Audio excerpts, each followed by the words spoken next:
The conference room smelled like fresh coffee and corporate betrayal. Rachel Montgomery stood at the head of the mahogany table in her $20,500 Armani suit, clicking through a PowerPoint slide that read Strategic Leadership Evolution, while I sat there knowing she was about to announce my termination in front of the entire cybersecurity division. I'm Andrew Hoffman, 52 years old, and I'd been watching this slow-motion execution for 6 months. It started when Rachel became CEO in January 2024. Stanford MBA, board connections through her father, William Montgomery, all buzzwords and zero operational experience. Her first company meeting was about transforming legacy operational paradigms in defense contracting. When someone uses legacy as a dirty word in a room full of people who've been keeping government systems secure for decades, you know they're planning a purge. Meridian Defense Solutions wasn't some venture-funded startup. We held active contracts with NSA, DoD, and Homeland Security worth $53 million annually. Real work that kept Chinese hackers out of power grids and Iranian cyber warfare units away from water treatment systems. I'd rebuilt our entire threat analysis platform after the 2019 breach nearly bankrupted the company. My team and I had invested 8 years building something that actually worked. But Rachel didn't care about operational security. She cared about Forbes profiles and IPO preparation. The young CEO disrupts stodgy defense contractor narrative was worth more to her board presentation than the technical reality of protecting critical infrastructure. I should mention the financial pressure I was under. My divorce settlement required me to cover Jake's college expenses until graduation. Virginia Tech engineering program ran $31,000 annually, and Jake was entering his senior year in August. At 52, getting terminated meant 6 to 8 months scrambling for another defense contractor position, assuming they'd sponsor my top-secret clearance transfer.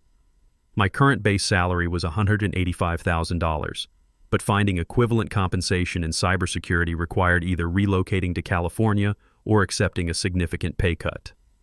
The warning signs started in February. Rachel scheduled capability assessment meetings for our division without including me. I found out from Alex Turner, one of the junior engineers I'd trained, who mentioned it during a routine code review.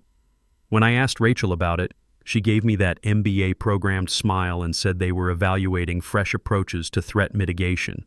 Fresh approaches. In cybersecurity. Like asking a philosophy major for fresh approaches to cardiac surgery.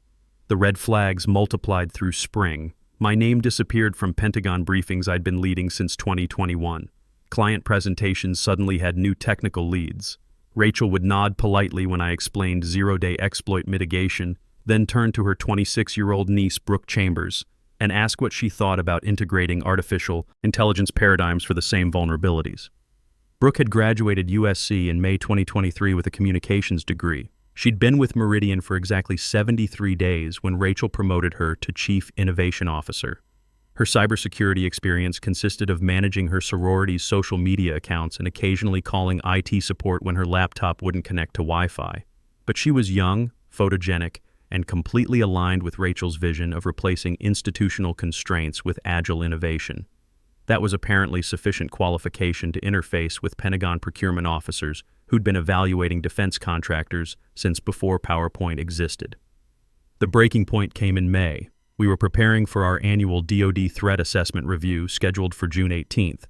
This wasn't a sales presentation, it was a technical evaluation that determined whether Pentagon would renew our primary cybersecurity contract worth $34 million annually.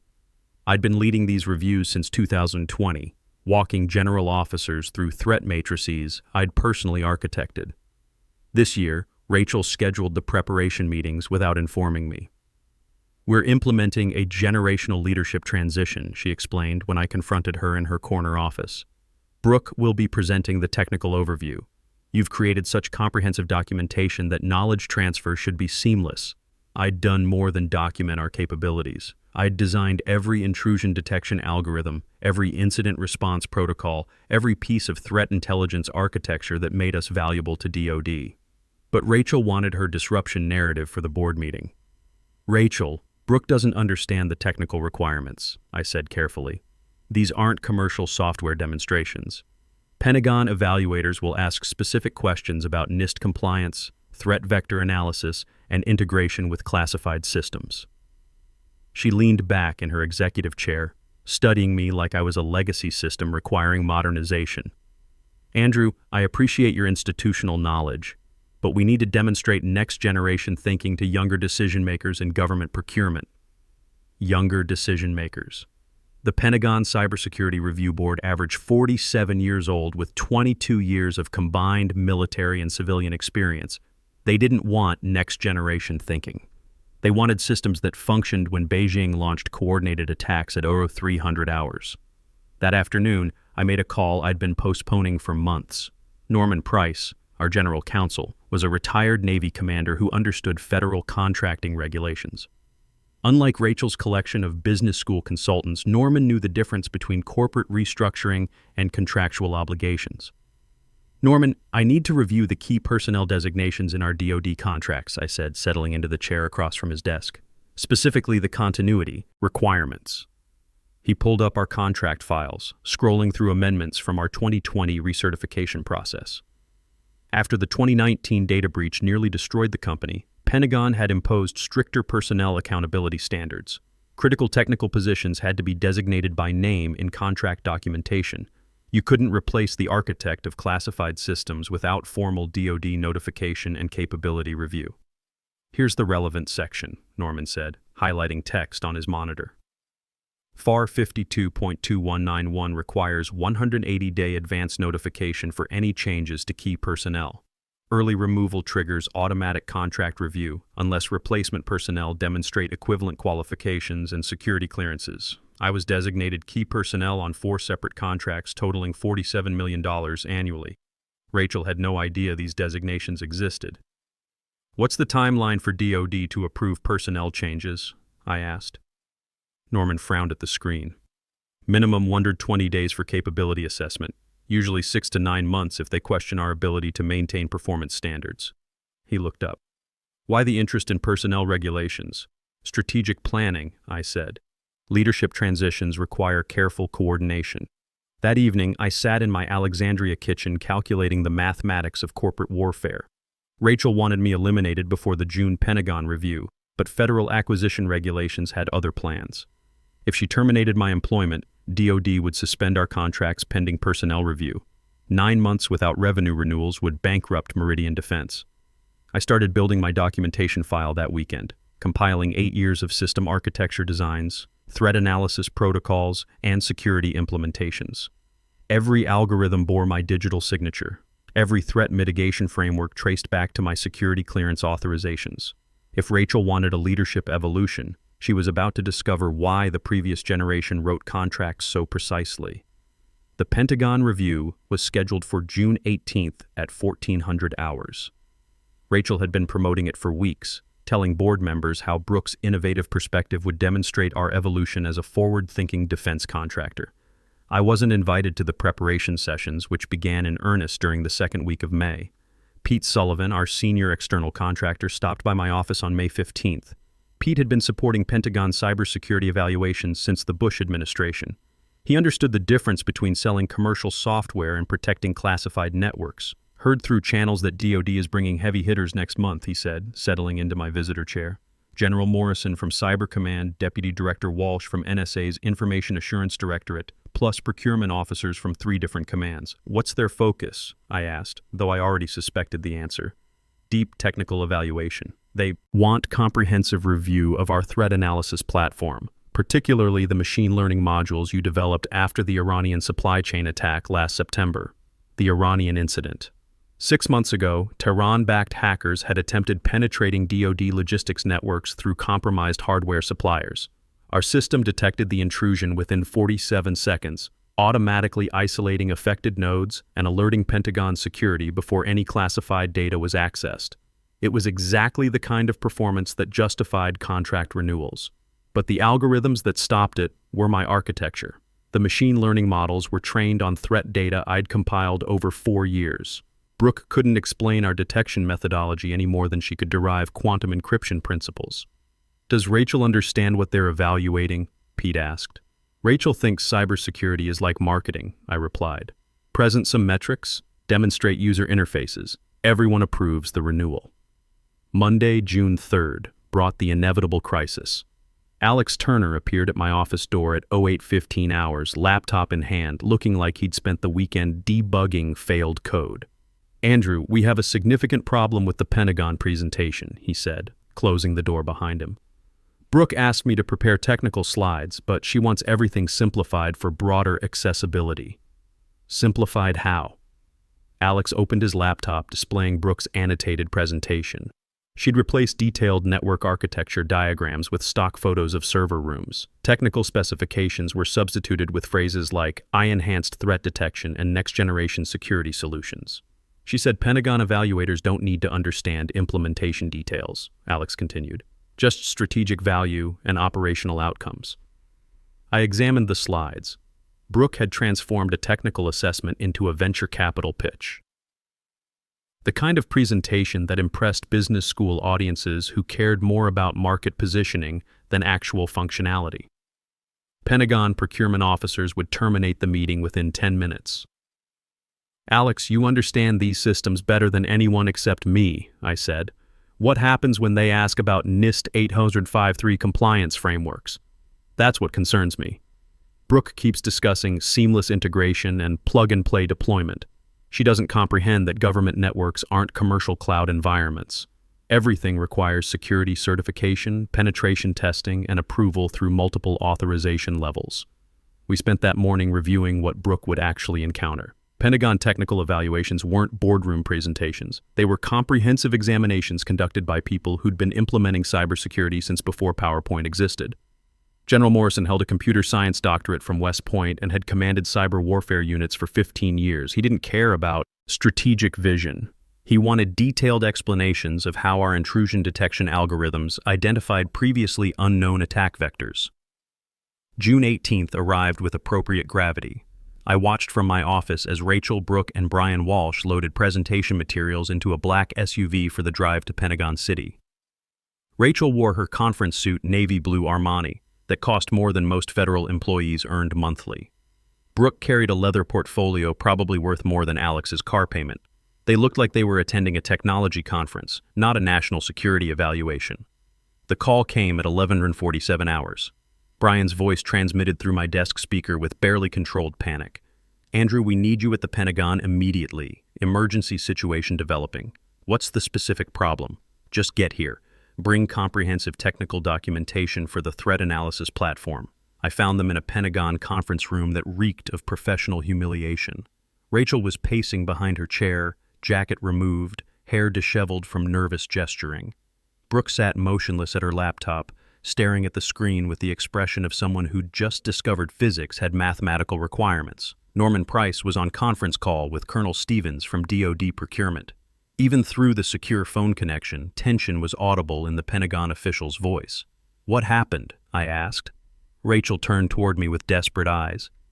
"The presentation encountered some challenges. DoD has follow-up questions about our technical capabilities." "Challenges how?" Brian spoke first. Brooke couldn't answer questions about system architecture. When General Morrison asked about our machine learning threat classification algorithms, she discussed artificial intelligence and automation without explaining actual implementation methodologies. "They requested technical specifications," Rachel added. "Detailed documentation, source code samples, architecture diagrams proving we can deliver contracted capabilities." Colonel Stevens' voice cut through the room. "Meridian Defense has 72 hours to provide comprehensive technical documentation demonstrating current cybersecurity platform capabilities. Failure to provide adequate documentation will result in contract review status pending capability assessment." Contract review status. Pentagon's diplomatic way of saying we're evaluating whether to terminate your contracts. Norman cleared his throat. "Andrew, we need comprehensive technical documentation package. Everything DoD requires to verify our platform capabilities and compliance with federal cybersecurity standards." I surveyed the room, Rachel avoiding eye contact. Brooke still fixated on her laptop like it might provide salvation through divine intervention. Brian checking his smartphone, probably updating his resume. "I'll need complete system access and administrative privileges," I said. "Source code repositories, classified, documentation, everything." "Approved," Rachel said immediately.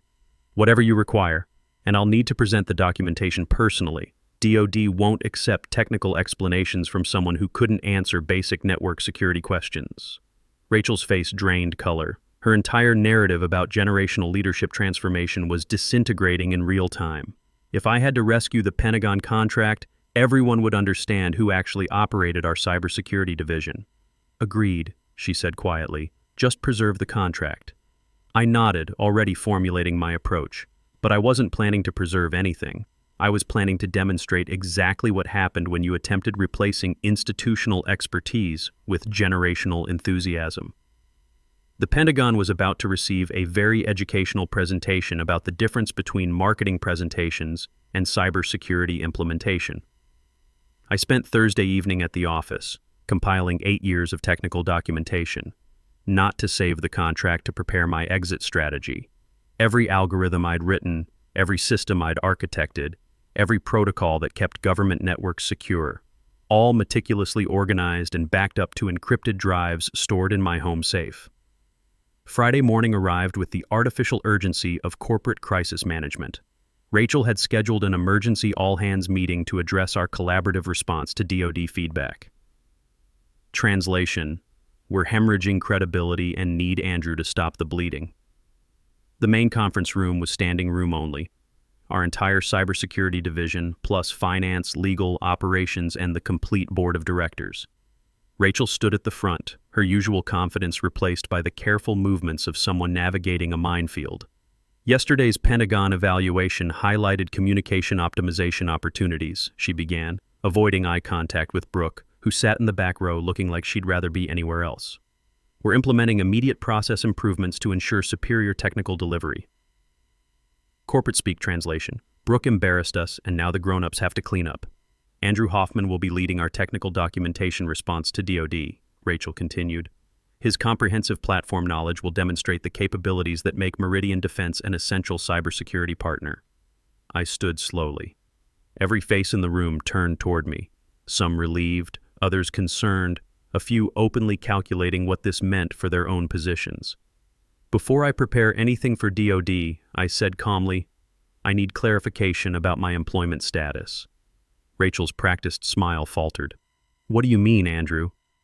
Yesterday you asked me to rescue a $34 million contract. 3 weeks ago, you informed the board I was transitioning to an advisory consulting role.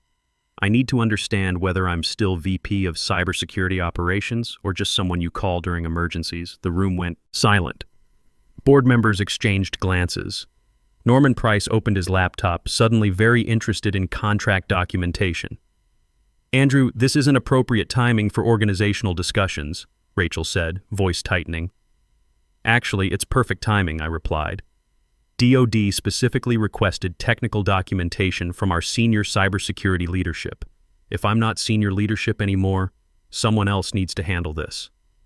The implication hung in the air like nerve gas. Everyone knew what it meant. Brooke couldn't explain a basic firewall configuration, much less defend our platform architecture to Pentagon evaluators.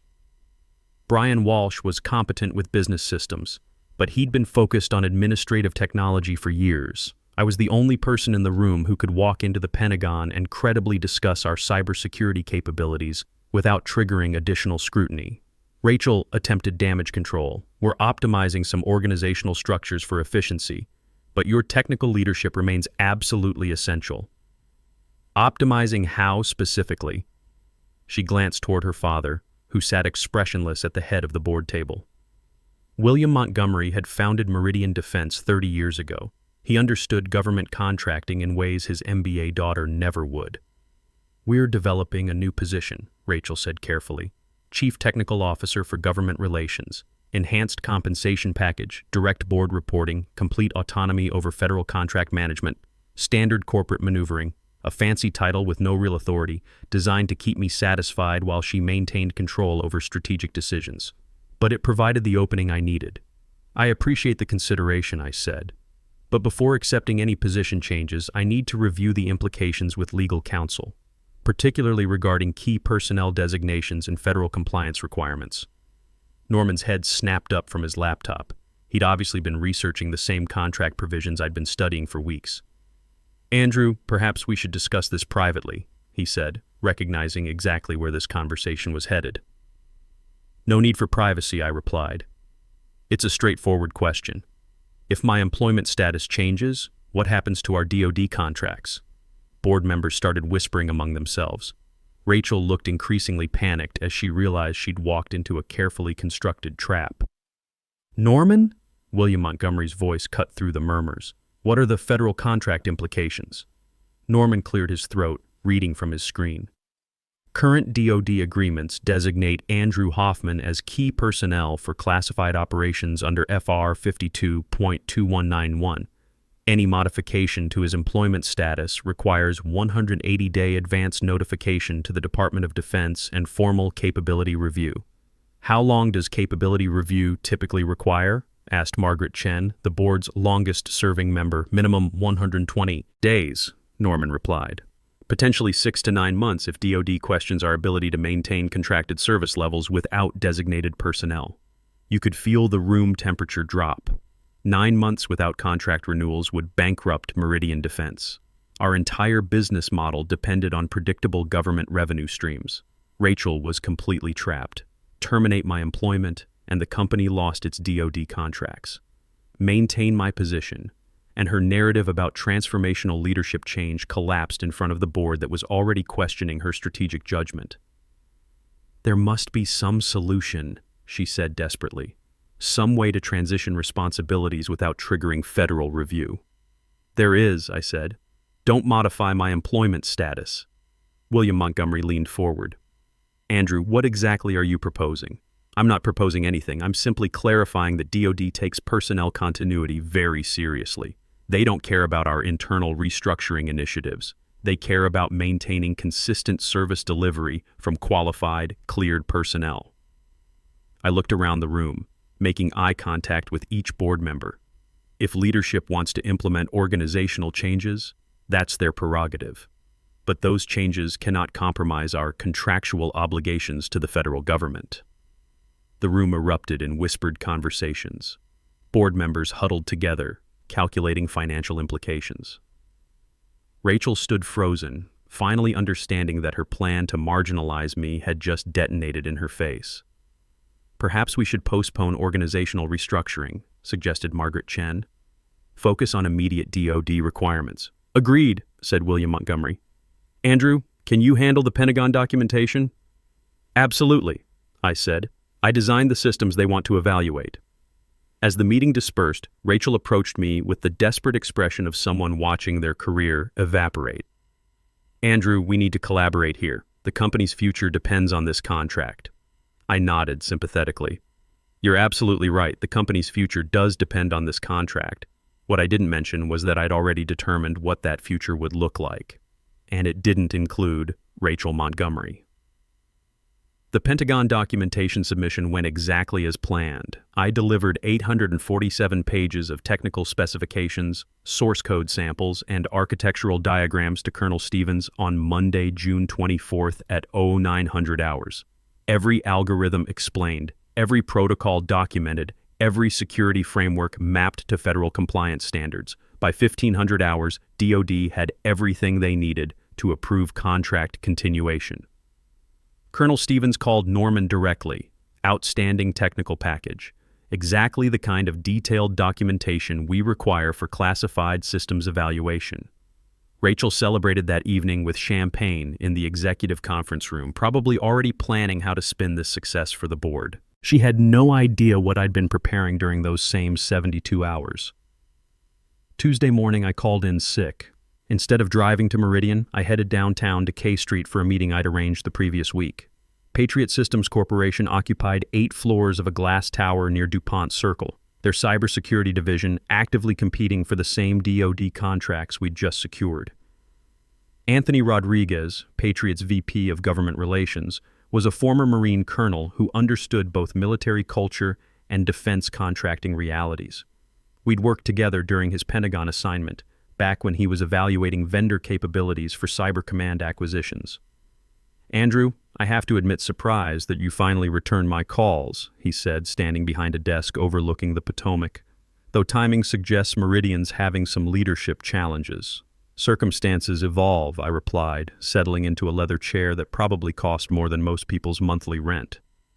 What do you know about our situation? I asked. Anthony smiled knowingly. Enough to understand that Rachel Montgomery is discovering the difference between disrupting startups and managing defense contractors. Word travels fast in government contracting circles. We spent 90 minutes discussing Patriot's cybersecurity expansion strategy. They were positioning to compete directly with established firms like Meridian for DoD work. The challenge was credibility. Patriot had financial resources and corporate infrastructure, but lacked the technical expertise and government relationships that required years to develop. "What would it take to bring you aboard?" Anthony asked.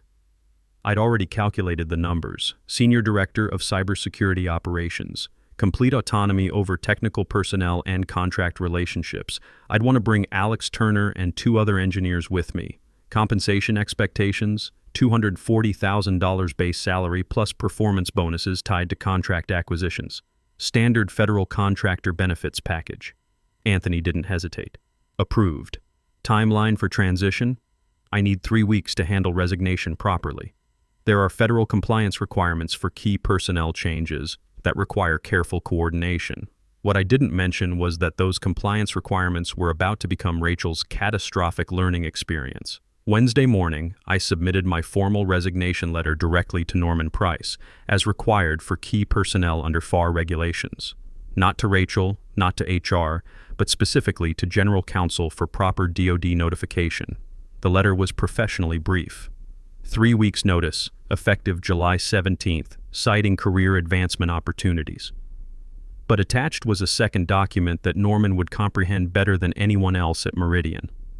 A mandatory notification to the Department of Defense that Andrew Hoffman, designated key personnel for contracts M2021-47, M2022-23, M2023-1, and M2024-31 would be terminating employment with Meridian Defense Solutions on July 17, 2024.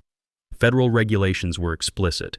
When key personnel departed defense contractors, all affected contracts entered automatic review status. Work could continue during review periods, but no new commitments could be accepted, and renewals were suspended pending capability assessment. The phone in Norman's office started ringing at 10:34 hours. DoD procurement officers had immediate questions about Meridian's ability to maintain contracted service levels without their designated cybersecurity expert. Questions that Rachel couldn't answer because she'd spent 6 months attempting to replace institutional knowledge with generational innovation. By noon, the entire executive team was in crisis mode. Rachel called my cell phone 17 times. I didn't answer. Brian Walsh attempted reaching me through Alex Turner, who correctly informed him I was unavailable for discussion. The emergency board meeting was scheduled for Friday morning. William Montgomery demanded explanations about why their essential employee was departing and what it meant for the company's primary revenue source. I spent Thursday afternoon packing my office and conducting transition meetings with my team. Alex Turner looked like he'd been physically assaulted. "Andrew, what happens to us?" he asked. "Half these systems require your authorization codes to modify. Document everything meticulously," I told him. "And polish your resume." Friday afternoon, Rachel found me loading final boxes into my truck in the parking garage. She'd obviously been crying, which surprised me. I'd expected anger or corporate threats, not genuine desperation. "Andrew, please, we can resolve this. Whatever compensation you want, title, equity, board position, just name your terms." I looked at her standing there in the parking garage of the company her father had built, finally understanding that some problems can't be solved with PowerPoint presentations and strategic consulting. "Rachel, 6 months ago you decided I represented legacy thinking that needed elimination," I said quietly. "Turns out I represented institutional capability that needed preservation. The mathematics of my departure were straightforward. DoD would require 6 to 9 months evaluating Meridian's technical capabilities without me. During that period, existing contracts continued, but no renewals could be processed.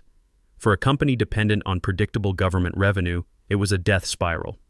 3 weeks later, Patriot Systems announced major cybersecurity contract acquisitions. Former Meridian clients, concerned about service disruption during extended DoD reviews, decided to diversify their vendor relationships for risk mitigation. Alex Turner joined Patriot as senior systems engineer 2 weeks after my official departure. By September, half my former team had followed. I heard Rachel lasted until the October board meeting when quarterly revenues dropped 43% and the Pentagon informed them that capability review would extend through Q2 2025. The board voted no confidence and installed an interim CEO with actual government contracting experience. Some people might call what I did revenge. I prefer to think of it as a market correction. Institutional knowledge has value that can't be measured in PowerPoint metrics or disruption narratives. When companies forget that principle, the market eventually reminds them. Rachel learned that lesson expensively. But education always costs something, and some lessons are worth more than others.